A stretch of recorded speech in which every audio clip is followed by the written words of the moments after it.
Freedom of press is not explicitly mentioned in the Constitution of India. However, it is a part of right of freedom of speech and expression. अर्थात भारत के संविधान में press की स्वतंत्रता का स्पष्ट रूप से कोई उल्लेख नहीं है। हालांकि क्या यह वाणी और अभिव्यक्ति की स्वतंत्रता का हिस्सा है? इस प्रश्न के उत्तर को जानने के लिए हमें सर्वोच्च अदालत के एक फैसले का अध्ययन करना पड़ेगा। यह फैसला इस पर्टिकुलर मामले के साथ संबंधी है, जिसका टाइटल आपको दृश्यमान है, Romesh Thapar versus state of Madras 1950। बहुत ही महत्वपूर्ण मामला है। साथ ही आज की यह पहली जो है हमारी यह श्रृंखला का पहला लेक्चर है, जिसके तहत हमें महत्वपूर्ण सुप्रीम कोर्ट के फैसलों को समझना है, जिन्होंने आज के भारत के निर्माण में बहुत ही अहम भूमिका निभाई हो, जिन्होंने भारत के संविधान के स्वरूप को बदल के रख दिया हो। ऐसे जो है फैसले, उनकी चर्चा हम यहाँ इस विशेष श्रृंखला के तहत करने वाले हैं, जिसका आज यह प्रथम सत्र है। स्वागत है आप सभी का ग्रोथ माउंट यूपीएससी के यूट्यूब मंच पर। मैं हूँ आपके साथ ध्रुव जानी। आज इस नए श्रृंखला का पहला उपाख्यान है, जिसके तहत पहला हमें जो है फैसला देखना है सुप्रीम कोर्ट का। बहुत ही महत्वपूर्ण फैसलों को यहाँ हम लोग आपके सामने लेकर आएंगे, जो अपने आप में संधि सेवा के लिए तो महत्वपूर्ण है ही है, मगर अन्य न्यायिक परीक्षाओं के लिए भी महत्वपूर्ण है एवं एक सामान्य समझ को बनाने में भी उपयोगी साबित हो सकती है। साथ ही आप हमारी वेबसाइट विजिट कर सकते हैं। यह सारी चीज़ें in the form of blog वहाँ पर मौजूद है। आप कोई भी माध्यम के हो, चाहे अंग्रेजी के हो चाहे हिंदी के हो, आपको वहाँ से आपकी अनुकूल भाषा में चीज़ें प्राप्त होगी और साथ ही अन्य परीक्षा संबंधित संशोधन भी आपको वहाँ से मिल सकते हैं। तो आप आज ही विजिट कीजिए हमारी साइट, हमारे साथ रजिस्टर कीजिए। प्लस ये तो हमारा यूट्यूब पेज है ही है, जिसके तहत हमारा इंट्रोडक्शन होता है।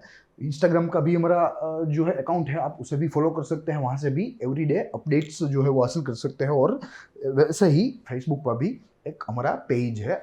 प्लस यह पूरी श्रृंखला जो है वो अपने आप में, इसकी जो चर्चा है वो हिंदी में रहेगी। हालांकि यहाँ जो माहितियाँ हैं वो इंग्लिश में लिखित रहेगी, मगर उसका जो विश्लेषण है, उसका जो अर्थघटन है, वो मैं आपके सामने अधिकांश हिंदी भाषा में रखने का प्रयास करूँगा, ताकि ज़्यादा से ज़्यादा जो बच्चे हैं उन तक ये सारे जो वैल्यू एडेड लेक्चर्स है वो पहुँचे, उनकी समझ दृढ़ बने।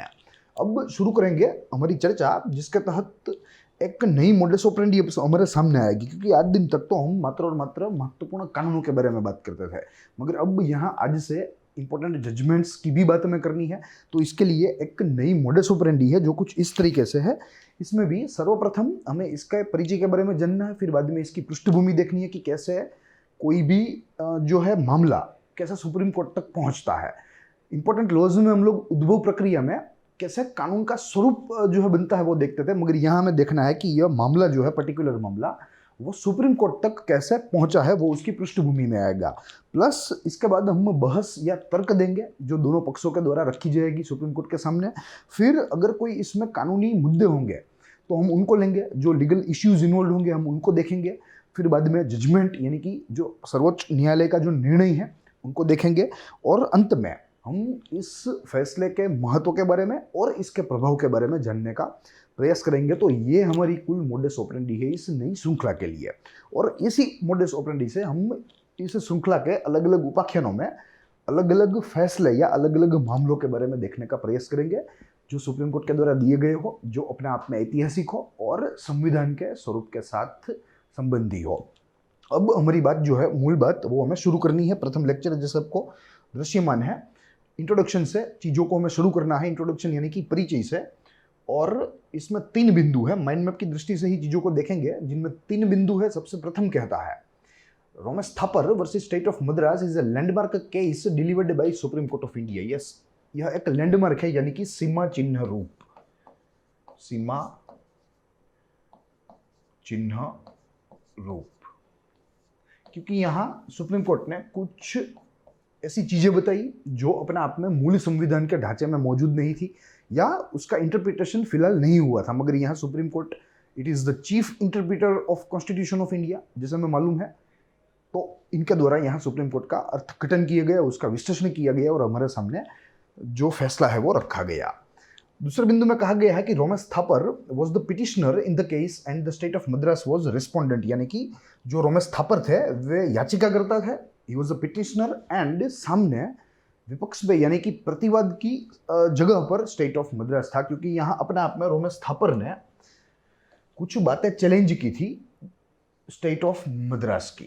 ठीक है, जो हमें देखना है आगे कौन सी बातें थी और जो तथ्यात्मक माहितियाँ हैं उनकी मदद से हम लोग जाएंगे। मगर यहाँ एक ब्रीफ में आपको बता दूं कि रोमेश थापर जो है वे एक संपादक थे, ठीक है, एक मैगजीन के जिसका नाम था क्रॉस रोड्स। क्रॉस रोड्स, ठीक है। हुआ यूं कि क्रॉस रोड्स ने तब कांग्रेस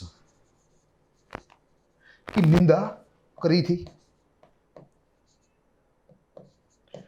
जिसकी बदौलत जो केरल में कांग्रेस की जो सरकार थी, राज्य सरकार, उनके द्वारा इस पर्टिकुलर सामयिक को, इस मैगजीन को केरला में सर्कुलेशन एवं जो है पब्लिशिंग के लिए उसे बाधित कर दिया, उसके ऊपर प्रतिबंध लगा दिया केरला सरकार ने। ठीक है, तो उसी मुद्दे को लेकर यहाँ रोमेश थापर जो है वे डायरेक्ट गए supreme court.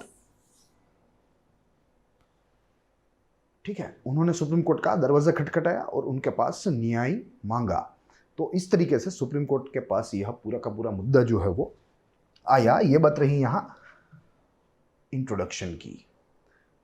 Supreme court stated that freedom of speech lays foundation of all democratic organisation. Yes, और सुप्रीम कोर्ट ने जो जजमेंट दिया वो वैसे तो विस्तृत है, मगर उसका अगर सार निकाले या सार का भी सार निकाले, यानी कि कोर कंक्लूजन, तो वो कहता है कि freedom of speech and expression जो है वो बहुत ही महत्वपूर्ण मौलिक अधिकार है जो भारतीय नागरिकों को भारतीय संविधान के द्वारा मिले हुए हैं। ठीक है, और सारे जो लोकतंत्र संगठन है उनकी नींव ही freedom of speech and expression है। ठीक है, तो वो बात यहाँ उन्होंने यानी कि माननीय सुप्रीम कोर्ट ने पूरे भारत के सामने रखी। Freedom of speech lays foundation of all democratic organisation. वाणी की स्वतंत्रता, वाणी एवं अभिव्यक्ति की स्वतंत्रता सारे लोकतांत्रिक संगठनों की नींव है या नींव का पत्थर है। इट इज अ कॉर्नरस्टोन या इट इज अ फाउंडेशन। ठीक है, तो इतना बड़ा महत्व सुप्रीम कोर्ट ने, यानी कि इतनी बड़ी जो है अदालत ने इस मौलिक अधिकार का हमारे सामने रखा है। ठीक है, इतना बड़ा महत्व तो हमें यहाँ देखना है। ये बात रही इसके इंट्रोडक्शन की। तदपश्चात हमें इसकी पृष्ठभूमि देखनी है। पृष्ठभूमि में जैसे मैंने आपको बताया कि यहाँ तथ्यों के साथ हम लोग देखेंगे कि कैसे सुप्रीम कोर्ट के पास यह पूरा मामला आया। सारी चीजें माइंड मैप की मदद से ही देखनी है, जिनमें सबसे प्रथम बिंदु कहता है कि Romesh Thappar was a printer, publisher, editor of a weekly journal called Cross Roads. ठीक है, क्रॉस रोड्स नामक उनका एक मैगजीन था जो कि वीकली था और वे उनके संपादक भी थे, प्रिंटर भी थे और पब्लिशर भी थे। Journal was printed and published in English language in Bombay. Yes, mainly it was published and circulated in Bombay. In an order dated 1st March 1950, Government of Madras under Madras Maintenance of Public Order Act 1949. Madras Maintenance of Public Order Act 1949 imposed a ban on the entry and circulation of Crossroads Journal in the state for reportedly publishing views critical or defamatory of the Congress. Yes, जिसका जिक्र मैंने किया कि तब crossroad नामक एक सामयिक ने, एक वीकली सामयिक ने, वीकली जर्नल या मैगजीन ने कांग्रेस की टीका की। कांग्रेस के बारे में कुछ आलोचनात्मक चीजें जो है उनके मैगजीन में छपी, जिनकी बदौलत मद्रास गवर्नमेंट ने जो है अपने वहाँ का एक कानून का उपयोग करके, जो कि 1949 में बना था, जिसका नाम है Madras maintenance of public order act. ठीक है, उनकी धाराओं का उपयोग करके क्रॉस रोड की एंट्री को और उसके सर्कुलेशन को प्रतिबंधित कर दिया पूरे मद्रास राज्य में। So this was the initial reason. और क्यों प्रतिबंधित किया? क्योंकि उसमें कांग्रेस के बारे में कुछ ऐसी आपत्ति जो है जनक बातें लिखी गई थी, ऐसा लगा मद्रास की सरकार को। और तब अगर आपको मालूम ना हो तो मैं आपको बता दूं कि 1950s के समय में, यानी कि अभी हम स्वाधीन हुए ही थे, कुछ ही जो है चंद वर्ष ही गुजरे थे, तो उस समय कांग्रेस का जो प्रभाव था वो अत्यधिक था, क्योंकि कोई मेजर पॉलिटिकल पार्टी जो थी वो नहीं थी। There was a vacuum of major political party.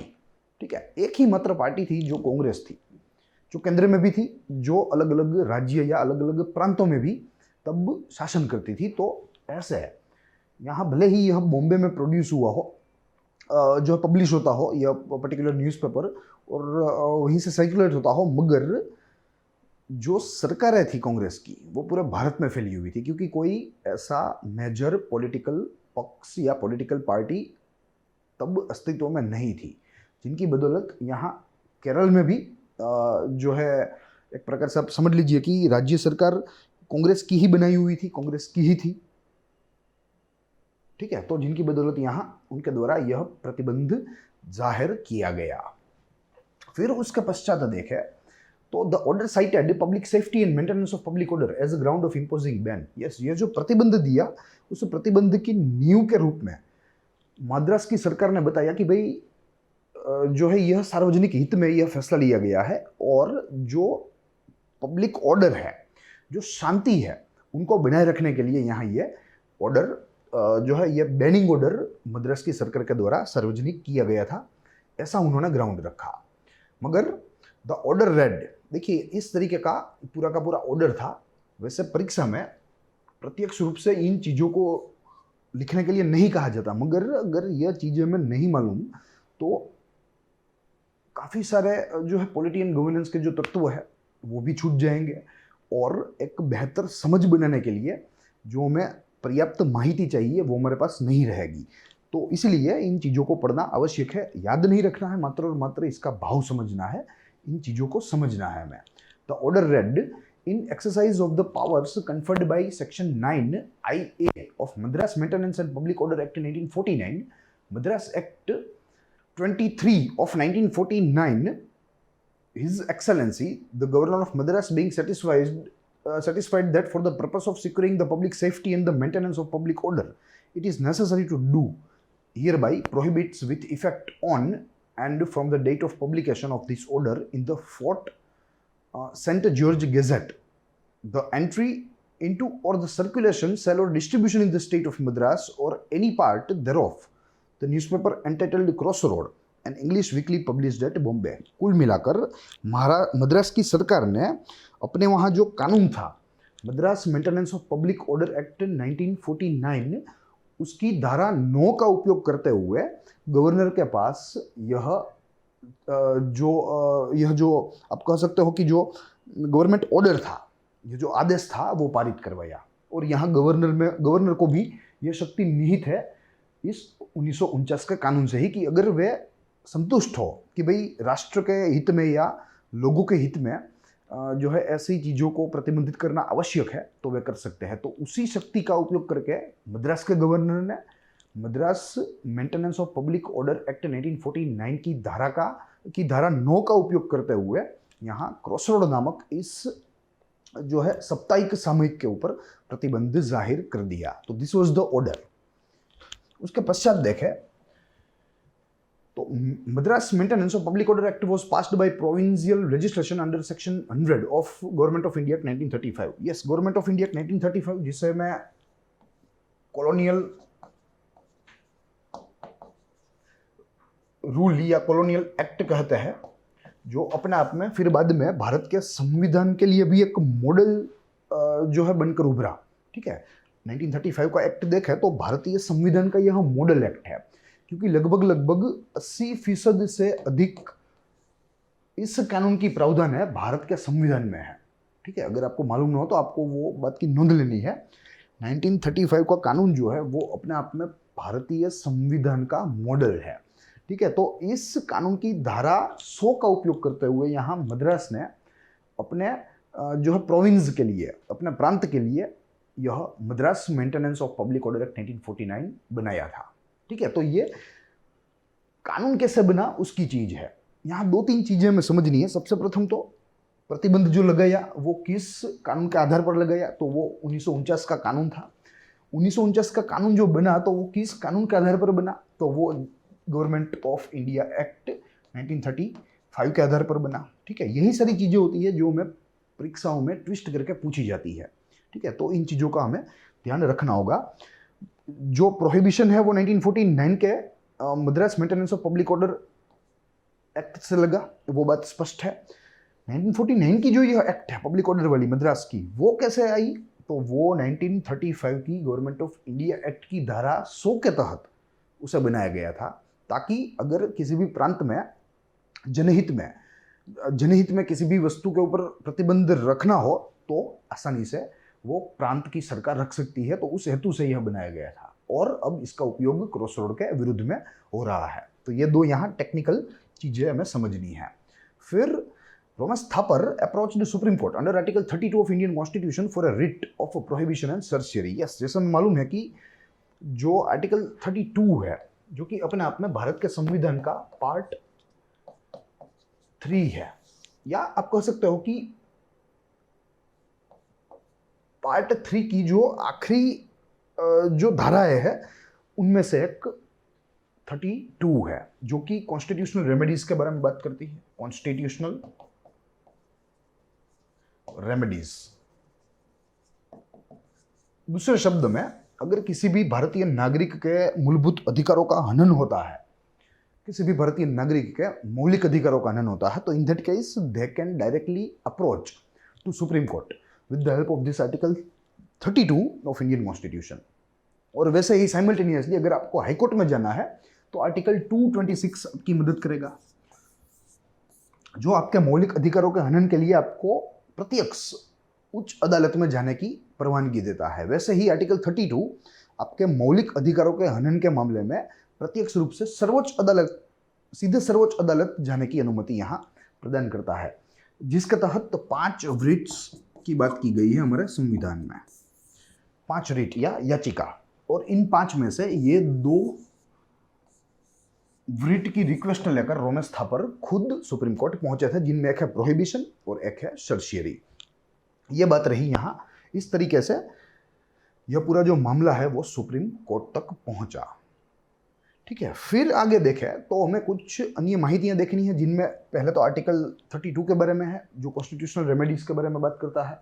Constitutional remedies का जो अधिकार प्रति भारत के नागरिक को मिला हुआ है उसके बारे में बात करता है। फिर बाद में प्रोहिबिशन रिट के बारे में, और यहाँ सर्शियरी रिट के बारे में we will go through it. साथ ही यह सारी चीज़ें जो है वो पॉलिटी एंड गवर्नेंस के बेसिक तत्व है। यहाँ मैं इसका जिक्र करूँगा, हम लोग इन चीज़ों को 5-7 मिनट देंगे, अन्यथा इस पर्टिकुलर श्रृंखला का अगर आपको लाभ लेना है और इन फैसलों को अच्छी तरीके से समझना है, तो यह प्रीरिक्विजिट है कि आपको पॉलिटी एंड गवर्नेंस के मूल तत्व मालूम होने चाहिए। ठीक है, मूल तत्वों का सोर्सेस मैंने काफ़ी बार जिक्र किया है हमारे इंपॉर्टेंट लॉज की सीरीज में। यहाँ यह प्रथम लेक्चर है। मैं एक बार और यहाँ जिक्र करूँगा कि अगर आपने टेक्स्ट बुक्स नहीं पढ़ी है अप टू स्टैंडर्ड 10 सोशल की, जिनमें सिविक्स का पोर्शन है, तो वो आप पढ़ लीजिए। फिर बाद में 11-12 की NCERT की जो पॉलिटी एंड गवर्नेंस की बुक्स है, किताबें हैं, वो आप पढ़िए। वो आपको जो है स्टैटिक जो मूलभूत तत्व है वो बताने में मदद रूप साबित होगी। और साथ में रेफरेंस बुक्स को भी आप पढ़िए, जिसमें लक्ष्मीकांत सर की बुक इंक्लूडेड है, इंडियन कॉन्स्टिट्यूशन, जो कि टाटा मैगुलेट प्रोडक्शन की आती है, और बासु सर की बुक है, ठीक है, regarding polity and governance in India. तो इन चीज़ों को पढ़कर आप आपका स्टैटिक जो है वो अच्छा बना सकते हैं। फिर वो बनाने के बाद यहाँ ये चीज़ें आपको अच्छी तरीके से और तेज़ी से आपको याद भी रहेगी, समझ में भी आएगी। यहाँ कुछ बेसिक तत्व है जिनको हम लोग अब देखते चलेंगे। Article 32 says that right to constitutional remedy. Article 32 subclause 1 says the right to move to the Supreme Court by appropriate proceedings for the enforcement of right conferred by the Part 3 is granted. Yes, जैसे मैंने आपको बताया कि अगर आपके मौलिक अधिकारों का उल्लंघन हो रहा है, ठीक है, तो यहाँ धारा 32 की उपधारा 1 जो है वो कहती है कि in that case you can directly approach to Supreme Court of India. और जो मौलिक अधिकार है वो भारत के संविधान के भाग 3 में है। तो ये बात हमें याद रखनी है कि भाग 3 द्वारा दिए गए जो अधिकार है, भारत के संविधान के भाग 3 द्वारा दिए गए जो अधिकार है, अगर उनका उल्लंघन हो रहा है तो in that case you can directly approach to Supreme Court of India. Article 32 subclause 2 says the Supreme Court shall have the power to issue directions or orders or writ, including writ in the nature of habeas corpus, mandamus, prohibition, quo warranto and certiorari। प्रति writ का एक अलग स्वभाव है और एक अलग उपयोग है। ठीक है, यहाँ रोमस थापर के इस केस में उन्होंने प्रोहिबिशन writ और certiorari writ मांगी है सुप्रीम कोर्ट से मदद के रूप में। अन्यथा अलग अलग writ का अलग अलग स्वभाव है। 5 writ कुल मौजूद है, जिनमें हेबियस कॉर्पस है, मैंडेमस है, प्रोहिबिशन है, सर्शियरी है एंड क्वो वारंटो है। तो यहाँ अब देखेंगे कि अबाउट प्रोहिबिशन writ क्या है। या प्रोहिबिशन वृट के बारे में जानने का प्रयास करेंगे। Writ directs a subordinate to stop doing something the law prohibits. Yes, subordinate यानी कि जो निम्न है, कोई सुपीरियर अथॉरिटी है वो उसके निम्न प्राधिकरण को, उसके सबऑर्डिनेट प्राधिकरण को रोक सकते हैं अगर वे कोई गलत कर रहे हैं, अगर जो निम्न ऑर्गेनाइजेशन है, निम्न संस्था है, अगर उनकी क्रिया इन अकॉर्डेंस टू कॉन्स्टिट्यूशन नहीं है, ठीक है, तो in that case the superior authority can direct subordinate authority. In India, this writ is primarily used to prevent inferior court or tribunal to exceeding their jurisdiction. Yes, Bharat में सामान्यतः इसका उपयोग तभी होता है जब कोई ऊपरी अदालत, कोई बड़ी अदालत अपनी निम्न कक्षा की अदालत को, जैसे यहाँ कहा गया है कोई डिस्ट्रिक्ट या कोई सेशन जो है कोर्ट या कोई ट्रिब्यूनल है, अगर वे अपना क्षेत्राधिकार जो है, अगर वे अपने क्षेत्राधिकार से निकल रहे हैं, बाहर निकल रहे हैं, विस्तृत हो रहे हैं, तो इन दैट केस यहाँ जो सुपीरियर कोर्ट है वो उनको बोलेगी कि भाई आप अपना कार्य आपके कार्य क्षेत्र में रहकर कीजिए, आपके न्याय क्षेत्र के अधीन रहकर कीजिए। तो ये प्रोहिबिशन ऑफ रिट है। On the other hand there is a certiorari writ, we need to know about it too. In law, certiorari is a court process to seek judicial review of a decision of a lower court or government agency. Yes, certiorari का मतलब ये होता है कानून में कि भाई कोई भी सरकारी जो है कचहरी है या कोई अदालत है, अगर उनके निर्णय का जुडिशियल रिव्यू, न्यायिक समीक्षा या न्यायिक पुनः समीक्षा अगर करनी है तो उसे सर्चुरी कहते हैं। और सर्चुरी एक लैटिन शब्द है, एक प्राचीन शब्द है। तो ये बात रही ये दो वृट के बारे में, ठीक है। अन्य तीन वृटों को नहीं समझना क्योंकि यहाँ इस पर्टिकुलर फैसले के साथ उनका कोई रिलेवेंट नहीं है। जब जब फैसले के साथ रिलेवेंट माहितियाँ आती जाएगी वो हम लोग यहाँ देखते चलेंगे। मगर मैंने आपको बताया कि बेसिक जो एलिमेंट्स है वो आपको मालूम होने चाहिए, अन्यथा इन जो है सेशंस का आपको इतना ज़्यादा लाभ नहीं मिल सकता। लाभ मिलेगा, भरपूर मिलेगा, मगर फिर भी अगर आपका बेसिक कंप्लीट है तो यहाँ आपको इन लेक्चर्स में बहुत ही आनंद आएगा और चीज़ें जो है वो आपको याद भी अच्छी तरीके से रहने लगेगी, ठीक है। तो यहाँ तक हमने इसके इंट्रोडक्शन एवं इसके बैकग्राउंड के बारे में देखा। अब हमें आर्ग्यूमेंट देखना, यानी कि बहस या तर्क दोनों पक्षों से आई होगी, स्वाभाविक है, क्योंकि कोई भी जो है कोई भी डिस्प्यूट होता है तो उनमें दो पक्ष होते हैं। तो यहाँ भी डिस्प्यूट है, दो पक्ष है, दोनों की बहस होंगी, दोनों की आर्ग्यूमेंट, दोनों के द्वारा दिए गए तर्क होंगे, जिनमें शुरू करेंगे। Romesh Thapar claimed that order issued by the state of Madras under the Maintenance of Public Order Act 1949 contravenes the fundamental right of speech and expression conferred on him by Article 19 subclause 1 clause A of the Constitution. Yes, क्योंकि यहाँ रोमेश थापर जी जो थे वे याचिका करता थे, तो वे supreme court गए, उन्होंने सुप्रीम कोर्ट का दरवाजा खटखटाया, एक वृट पिटीशन दाखिल की, जिनमें निम्नलिखित जो तर्क है वो दिया। रोमेश थापर जी ने बताया कि भाई मद्रास सरकार का यह जो प्रतिबंधित करने वाला आदेश है क्रॉस रोड को, वो अपने आप में उनके वाणी एवं अभिव्यक्ति के मौलिक अधिकार का उल्लंघन कर रहा है, जो उनको भारतीय संविधान के द्वारा, भारतीय संविधान की धारा 19 सबधारा या उपधारा 1 क्लोज ए के द्वारा उन्हें प्राप्त है, ठीक है। ये इनका उल्लंघन कर रहा है, ऐसा रोमेश थापर जी ने सुप्रीम कोर्ट में अपना पक्ष रखा, एक तर्क दिया। यहाँ कुछ रिलेवेंट माहिती है जो कि आर्टिकल 19 के बारे में बात करती है, यहाँ फिर से बेसिक है, ठीक है। ये चीज़ें मैंने यहाँ रखी है क्योंकि महत्वपूर्ण है, अन्यथा आपको मालूम ये होनी चाहिए। We will be going through it very quickly क्योंकि बहुत ही बेसिक है। आर्टिकल 19 बहुत ही प्रचलित है क्योंकि अपने आप में मौलिक अधिकारों की बात करता है। Protection of certain rights regarding freedom of speech etcetera. Article 19 sub clause 1 says that all citizen have the right, ठीक है। प्रति नागरिक को यह अधिकार होना चाहिए किन किन चीज़ों का, तो देखिए, to freedom of speech and expression, सबको वाणी एवं अभिव्यक्ति की जो स्वतंत्रता है वो मिलनी चाहिए। To assemble peaceful without arms, शांतिपूर्ण तरीके से हथियार के बिना आप एक जगह जमा हो सकते हैं, इकट्ठा हो सकते हैं। To move freely throughout the territory of India, Bharat के क्षेत्र में आप कहीं पर भी आसानी से घूम फिर सकते हैं, कोई दिक्कत नहीं।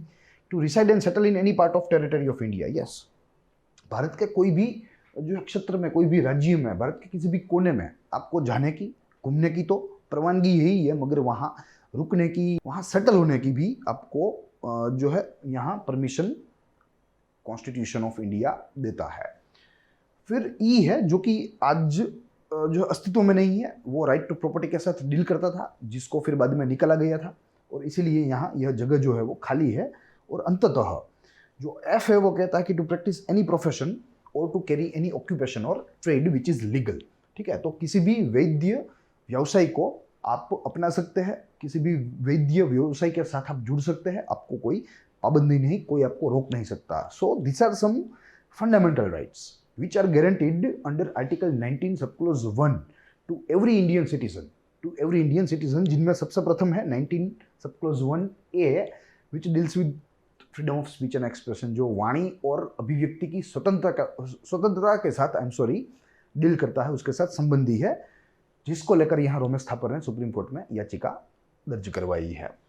Thapar argued that section 9(1)(a) of the Maintenance of Public Order Act 1949 is inconsistent with the fundamental rights of speech and expression and hence void under Article 13 subclause 1 of the Constitution. Yes, Article 13 subclause 1 of the Constitution कहता है कि भाई कोई भी ऐसा कानून, कोई भी ऐसा जो भारत के संविधान के भाग 3 के तहत जो मौलिक अधिकार दिए गए हैं उनको उल्लंघन कर रहा हो, वो अपने आप में असंवैधानिक माना जाएगा, वो शून्य माना जाएगा। ऐसा स्पष्ट रूप से भारत के संविधान के 13वें अनुच्छेद की पहली उपधारा में लिखा हुआ है। ठीक है, तो रोमेश थापर जी ने क्या बताया कि भाई जिन सेक्शन की मदद से क्रॉसरोड के ऊपर बैन करवाया गया वो सेक्शन है 9(1)(a) of maintenance of public order, Madras maintenance of public order act 1949। तो ये प्रावधान ही अपने आप में इनकंसिस्टेंस है with the section 13 सबक्लोज 1 of Indian constitution. तो इसे यहां शून्य जाहिर करना चाहिए, ऐसे ही रोमेश थापर जी ने बात तो सुप्रीम कोर्ट के सामने रखी। तो स्टेट ऑफ मद्रास आर्ग्यूड, अब प्रतिवादी का पक्ष है। स्टेट ऑफ मद्रास ने क्या कहा? They argued that the expression public safety in the act means the security of the province and therefore the security of the state. Therefore it comes under the article 19 subclause 2 as the state has been defined in article 12 as including among other things the government and legislature of the each of the erstwhile provision. Yes, Madras सरकार ने यह तर्क सामने रखा कि भाई देखिए ऐसा है कि जो पब्लिक सेफ्टी है, पब्लिक सेफ्टी का मतलब होता है सिक्योरिटी ऑफ द स्टेट। ठीक है, और सिक्योरिटी ऑफ द स्टेट का मतलब होता है कि भाई 19 सबक्लोज 2 में जो है एक बात रखी गई है कि भाई अगर सिक्योरिटी ऑफ स्टेट के साथ कोई बांधछोड़ करनी होगी तो वो नहीं की जा सकती, भले ही मूलभूत अधिकारों का हनन हो रहा हो। ठीक है, आपको समझना है।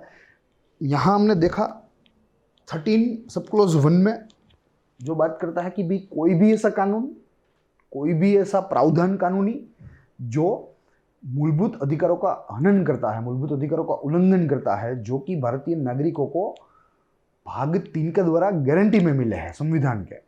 ठीक है, ऐसे कोई भी कानून को शून्य माना जाएगा, असंवैधानिक माना जाएगा। प्लस ऑन द कॉन्ट्ररी एक ऐसा भी प्रावधान है 19(2) में कि अगर सिक्योरिटी ऑफ स्टेट की बात आए, सिक्योरिटी ऑफ स्टेट की यानी कि राज्य की सुरक्षा की, तो मूलभूत अधिकार जो है वो हम बाजू कर सकते हैं, उनके साथ हनन करना ठीक है। तो यहाँ मद्रास सरकार ने यही जो है तर्क दिया कि भाई हमने तो पब्लिक सेफ्टी, पहले तो उन्होंने बताया कि भाई पब्लिक सेफ्टी यानी कि सिक्योरिटी ऑफ द स्टेट, और सिक्योरिटी ऑफ द स्टेट के लिए यहाँ 19(2) के तहत, 19 सबक्लोज 2 के तहत हम लोग ऐसे कानून पारित कर सकते हैं जो कि अपने आप में मौलिक अधिकारों का उल्लंघन कर रहे हो। ठीक है, तो इस तरीके से मद्रास सरकार ने अपना तर्क जो है वो सामने रखा कि भाई हमने पब्लिक सेफ्टी यानी कि पूरे राज्य की सुरक्षा के हित में यह फैसला लिया था और 19 सबक्लोज 2 के तहत यह फैसला वैलिड है। The state of Madras also objected to the petitioner approaching the supreme Court directly for the relief in the first instance. Yes, state of Madras को यह बात भी हजम नहीं हुई कि भाई यह जो याचिका करता है वो प्रत्यक्ष रूप से सीधे सुप्रीम कोर्ट क्यों चले गए। It is the first instance, उन्हें पहले हाईकोर्ट का दरवाजा खटखटाना चाहिए, हाईकोर्ट ऑफ मद्रास का, फिर बाद में वे सुप्रीम कोर्ट का दरवाजा जो है खटखटा सकते हैं। मगर यहाँ कॉन्स्टिट्यूशन तो कहता है कि भाई अगर आपके मूलभूत अधिकारों का हनन हुआ है then you can directly approach to Supreme Court under article 32। वही रोमेश थापर ने किया। तो यहाँ मद्रास स्टेट को ये बात भी पसंद नहीं आई। It said, as a matter of orderly procedure, the petitioner should first approach to the High Court at Madras, which has concurrent jurisdiction to deal with the matter under Article 226 of the Constitution, जिसका जिक्र मैंने किया। ठीक है, उन्होंने बताया कि भाई सीधा सुप्रीम कोर्ट जाने की ज़रूरत नहीं थी। पहले जो प्रोसीजर है, जो प्रक्रिया है, उसके तहत पहले उन्हें मद्रास हाईकोर्ट का जो है दरवाजा खटखटाना चाहिए, क्योंकि हाईकोर्ट को भी समान पावर मिले हैं ऐसे फैसलों को जो है सुनने के लिए, ऐसे मामलों के ऊपर अपना फैसला सुनाने के लिए, under article 226 of the constitution. Article 32 for directly approaching supreme court and article 226 for directly approaching high court in case of violation of fundamental rights which are guaranteed by Indian constitution. ठीक है, तो ये इसका दूसरा पक्ष था। अब यहाँ फैसले की बारी है। सुप्रीम कोर्ट ने फैसला सुनाया। काफ़ी सारे बिंदुओं को यहाँ सुप्रीम कोर्ट ने हमारे सामने रखा, जिनमें से जो महत्वपूर्ण है उनको हम लोग देखते चलेंगे। सबसे प्रथम, supreme court said that freedom of speech and expression includes freedom of propagation of ideas and that freedom is ensured by the freedom of circulation. ये सुप्रीम कोर्ट ने सबसे प्रथम तो वाणी एवं अभिव्यक्ति की स्वतंत्रता का जो उसकी जो परिभाषा है, उसकी जो समझ है, उसे पहले तो ब्रॉडर बनाया, विस्तृत बनाया और बताया कि भाई देखिए, वाणी और अभिव्यक्ति की स्वतंत्रता है वो मात्र और मात्र वाणी और अभिव्यक्ति के साथ सीमित नहीं है, मगर इनमें फ्रीडम ऑफ प्रोपोगेशन है, यानी कि फैलाव करने का अधिकार, चीज़ों को जो है एक जगह से दूसरी जगह पर जो है पहुंचाने का अधिकार, और फ्रीडम ऑफ सर्कुलेशन, यानी कि अगर न्यूज़पेपर है, आप समझ लीजिए, अगर न्यूज़पेपर है वो छपी है मगर वो सर्कुलेट नहीं हो पाएगी, तो एक्सचेंजेस ऑफ आइडिया कैसे होंगे? तो यहाँ सुप्रीम कोर्ट ने ये बताया कि भाई मात्र और मात्र पब्लिशिंग का हक होना ही जो है अनिवार्य नहीं है या पर्याप्त नहीं है, मगर उस पब्लिशिंग के साथ उस पर्टिकुलर चीज का सर्कुलेशन भी उतना ही महत्वपूर्ण है। तो यहाँ सुप्रीम कोर्ट ने बताया कि भाई right of speech and expression includes right of propagation and right of circulation too. तो ये हमें यहाँ नोंद लेनी होगी।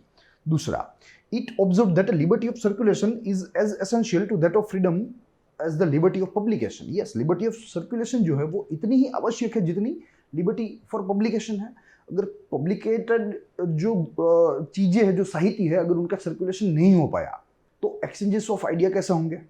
ठीक है, तो ऐसा कुछ बिंदुओं को सुप्रीम कोर्ट ने ऑब्जर्व किया।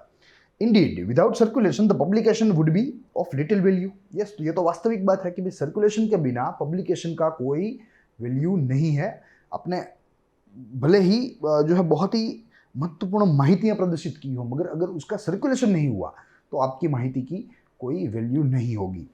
It further observed that the order of the government of Madras would be violation of the petitioner's fundamental right under Article 19(1) subclause A unless section 9A of the Madras Maintenance of Public Order Act is served by the exceptions mentioned in the clause 2 of Article 9. Yes, यहाँ supreme court ने बताया कि भाई 100% यहाँ जो मद्रास सरकार का जो आदेश है वो रोमेश थापर जी के मौलिक अधिकारों का हनन करता है, और मौलिक अधिकारों में भी वाणी और अभिव्यक्ति के अधिकारों का हनन करता है। अनलेस यानी कि अगर यह जो ऑर्डर मद्रास सरकार के द्वारा पारित किया गया, section 9(1)A of Madras maintenance of public order act 1949, ठीक है, जो ऑर्डर उस कानून के द्वारा, उस कानून की धारा के द्वारा जो घोषित किया गया है, अगर वो ऑर्डर भारतीय संविधान के 19वीं धारा के दूसरे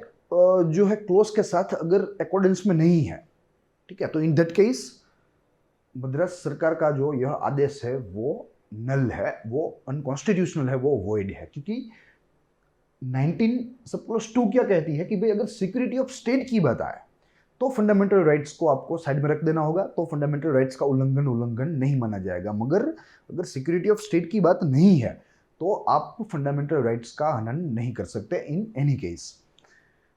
security of state is a reasonable restriction under article 19(2). Yeah, subclause 2 of the constitution. However, the word used in 9 of the act are public safety and public order. Yes, यहाँ security of state की बात की गई है 19 subclause 2 में of Indian constitution, मगर यहाँ जो ऑर्डर मद्रास सरकार के द्वारा पारित किए गया उनमें दो ही शब्दों का जिक्र था, जो जिनमें एक था पब्लिक सेफ्टी एंड एक था पब्लिक ऑर्डर। तो यहाँ सिक्योरिटी ऑफ स्टेट की बात तो कहीं आती ही नहीं, ऐसा ऑब्जर्व सुप्रीम कोर्ट कर रही है। In formulating the reasonable restrictions on the fundamental rights enumerated in Article 9 subclause 1, 19 subclause 1, I'm sorry, the Constitution has placed a distinct category of offence against a public order which aim at undermining the security of state or overthrowing it. Yes, तो यहाँ reasonable restrictions लाना जरूरी है। अगर राज्य की सुरक्षा का प्रश्न उठे तो यहाँ फंडामेंटल राइट्स के ऊपर रीजनेबल रिस्ट्रिक्शंस लानी जो है लाना जरूरी है, उसमें कोई दिक्कत नहीं है। मगर यहां कहा गया है कि कॉन्स्टिट्यूशन ने एक ऐसी सूची बनाई है, कैसे डिस्टिंक्ट कैटेगरी बनाई है कि भी कैसे अपराधों को आप राज्य की जो है राज्य की सुरक्षा के लिए खतरा गिनते हैं। ठीक है, अगर उन अपराधों में से कोई अपराध हो तो यहाँ ये ऑर्डर वाजिबी है, तो यहाँ ये ऑर्डर रीजनेबल है, अन्यथा ये ऑर्डर अनकॉन्स्टिट्यूशनल है। Prevention of these offences is the sole justification for legislation abridgment of the freedom of speech and expression.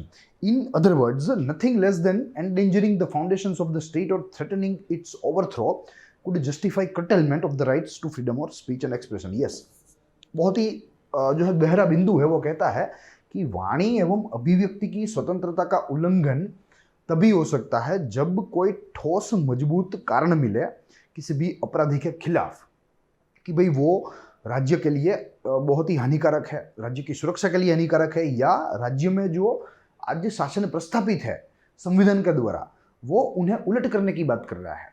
ऐसे जघन्य अपराधों के बिना वाणी एवं अभिव्यक्ति की स्वतंत्रता को छीना नहीं जा सकता।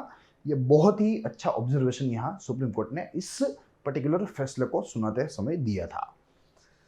उसके पश्चात द एंट्री 3 ऑफ लिस्ट 3 यानी कि concurrent list of the 7th schedule also differentiates between security of the state and maintenance of public order as distinct subject of legislation. Yes, जैसे हमने देखा आपको बताया था शुरुआत में, जो डिवीजन ऑफ पावर है जो अपना कॉन्स्टिट्यूशन हमारा कॉन्स्टिट्यूशन एनविसेज करता है, उसमें 3 जो है लिस्ट है, यूनियन, स्टेट एंड कॉन्करेंट। तो यहाँ बताया गया है कि भाई कॉन्करेंट लिस्ट में इन दोनों विषयों को अलग रखा गया है, यानी कि security of state is the whole different issue and maintenance of public order is also whole different issue.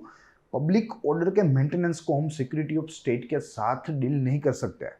ठीक है, तो इस तरीके से मद्रास सरकार का जो ऑर्डर है वो यहाँ सुप्रीम कोर्ट कहीं ना कहीं इसे जो अनकॉन्स्टिट्यूशनल बताना चाह रही है। Thus supreme court held that unless a law restricting freedom of speech and expression is directed solely against the undermining of the security of the state or the overthrow of it, such law cannot fall within the reservation under clause 2 of the 19।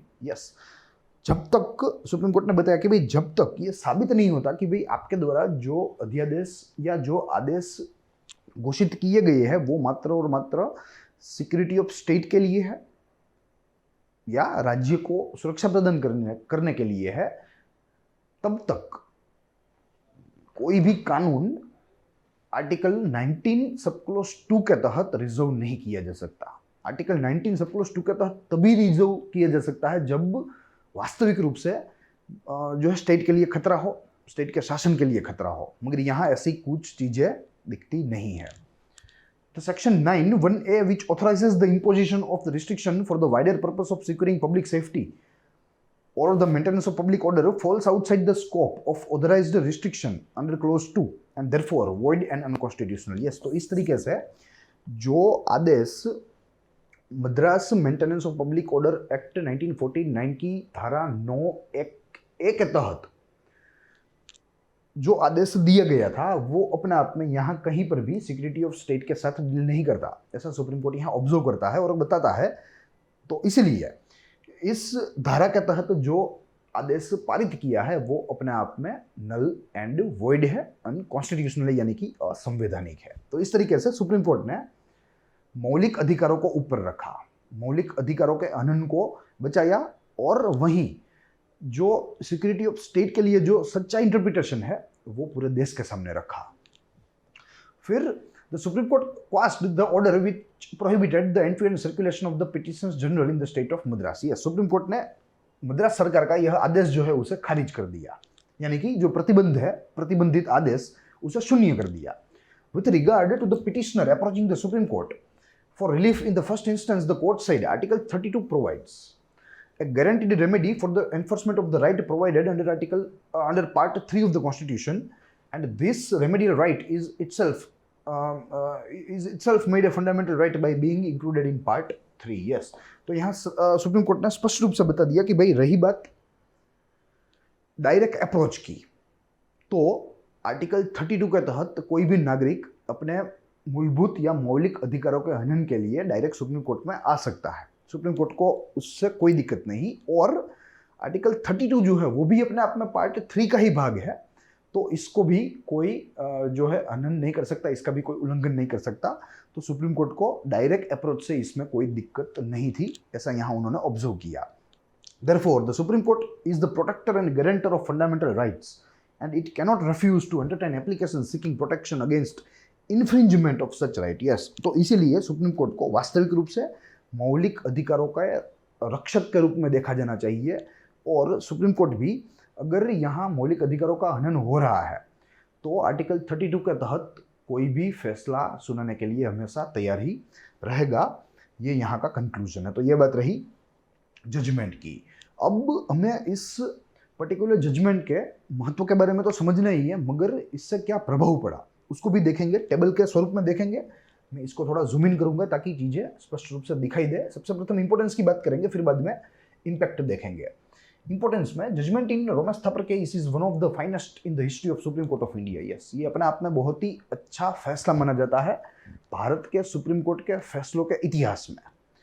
Supreme court upheld the freedom of speech and expression which lay at the foundation of all the democratic organization। ये Supreme court ने वाणी एवं अभिव्यक्ति के मौलिक अधिकार को ऊपर रखा, क्योंकि सुप्रीम कोर्ट ने बताया कि भाई जो वाणी एवं अभिव्यक्ति की स्वतंत्रता है वही अपने आप में सारे लोकतांत्रिक संगठनों की नींव है, तो उसे बचाना अनिवार्य है। Supreme Court observed that free political discussions is essential for proper functioning of a democratic government। yes, कोई भी लोकतांत्रिक सरकार के लिए, उसके अच्छे कार्य के लिए जो क्रिटिक्स है वो आने ज़रूरी है। जो चर्चा है वो निष्पक्ष रूप से फ्रीली होनी चाहिए, उसके ऊपर कोई रोक टोक, कोई दबाव नहीं होना चाहिए, तब जाके कोई भी लोकतांत्रिक सरकार जो है वो अच्छा कार्य करेगी। तो यहाँ इस तरीके से जो सरकार संबंधी टीकाएं हैं उन्हें भी यहाँ सुप्रीम कोर्ट ने वैलिड बताया, वैध माना। Supreme court also held that liberty of press is essential part of freedom of speech and expression under article 19 sub clause 1A। यानी कि लिबर्टी ऑफ प्रेस भले ही स्पष्ट रूप से कहीं पर भी भारत के संविधान में उल्लेख नहीं है उसका, मगर फिर भी वो वाणी एवं अभिव्यक्ति की स्वतंत्रता का अभिन्न हिस्सा है। ये बात की यहाँ नोंद लेनी होगी। तो यहाँ से अब हमें हमारा प्रश्न जो है उसका जवाब मिलेगा कि यस, यहाँ जो लिबर्टी ऑफ प्रेस है या फ्रीडम ऑफ प्रेस है वो freedom of speech and expression का एक अभिन्न हिस्सा है।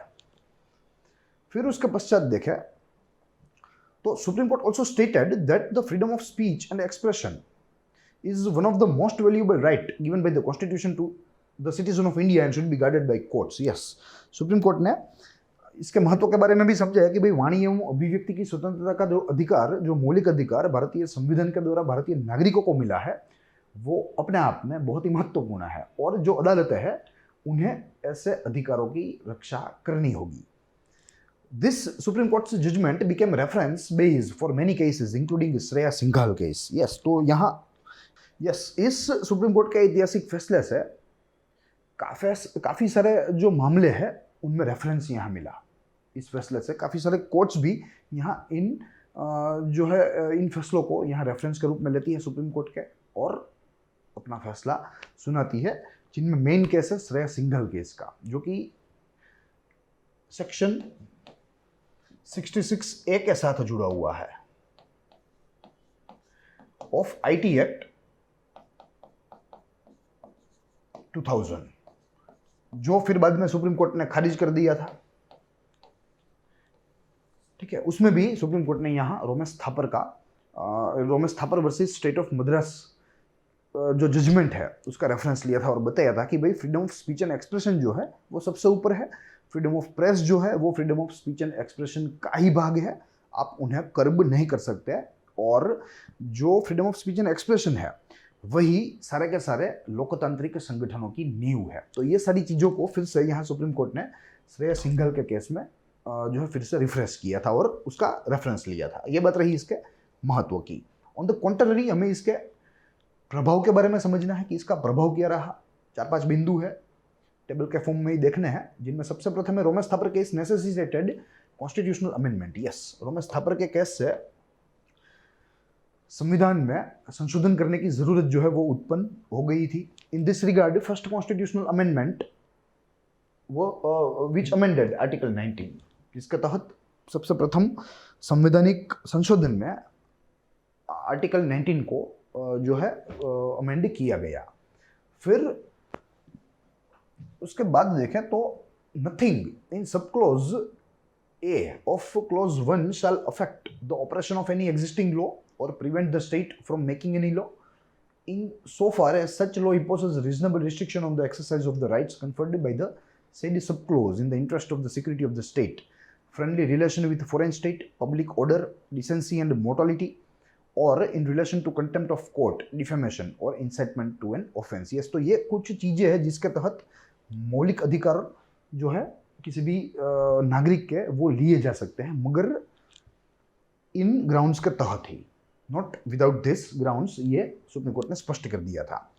फिर no law in force in the territory of India immediately before the commencement of the constitution which is consistent with the provision of Article 19 of the Constitution was amended by subsection 1 of this section shall be deemed to be void or over to have become void on the ground only that being a law which takes away or abridges the right conferred by subclause A of clause 1 of the said article, its operation was not saved by clause 2 of that article as originally enacted. Yes, तो कुल मिलाकर यहाँ कहा गया है कि भाई ऐसा कोई भी कानून, संविधान जब स्थापित हुआ उसके पहले या उसके बाद का ऐसा कोई भी कानून जो अपने आप में मौलिक अधिकारों का हनन करता हो वो वॉइड एंड अनकॉन्स्टिट्यूशनल माना जाएगा। ठीक है, तो ये बात यहाँ हमें बताई गई है। फिर उसके बाद in other words amendment gave some protection to the pre constitutional laws which are consistent with article 19। Yes, तो यहाँ दूसरी बाजू में जो दूसरी भाषा में कहे तो यहाँ इस संशोधन से ऐसे पूर्वीय संवैधानिक कुछ कानूनों को यहाँ बल मिला क्योंकि वे आर्टिकल 19 के अकॉर्डेंस में थे और ऐसे कानूनों को खारिज कर दिया गया, ऐसे कानून शून्य हो गए जो आर्टिकल 19 के कॉन्ट्ररी थे।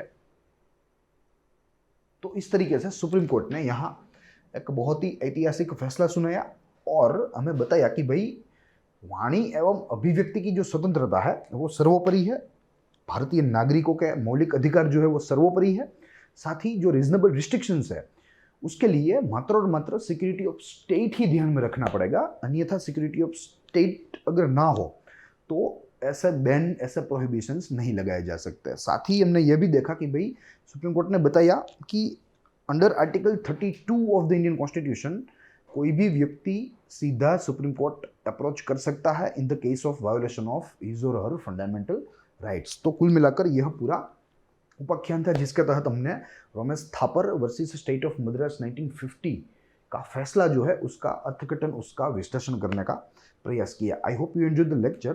प्रति वीक में 2 उपाख्यानों के तहत 2 फैसले में देखने हैं और कुल मिलाकर 35-40 फैसले हम लोग देखने वाले हैं, जो कि अपने आप में हमारे पॉलिटियन गवर्नेंस को मजबूत करेगा, जनरल स्टडीज़ को मजबूत करेगा और एक पर्सपेक्टिव बनाने का या बनाने में हमारी मदद करेगा। तो आज इतना ही। I hope you enjoy the lecture. यह नया लेक्चर था नई सीरीज़ का। आपके सजेशंस जो है आपका जो एक्सपीरियंस है वो आप हमारे साथ शेयर कर सकते हैं, कमेंट कर सकते हैं। हमारे चैनल को लाइक कीजिए, शेयर कीजिए, ज़्यादा से ज़्यादा जो है हमारे चैनल को शेयर कीजिए और सब्सक्राइब कीजिए। प्लस ये सारी चीज़ें आप growthmounteducation.com हमारी वेबसाइट है, वहाँ आप पढ़ भी सकते हैं, तो आज ही विजिट कीजिए। तो आज इतना ही, हम लोग मिलेंगे, तब तक के लिए जय हिंद, जय भारत।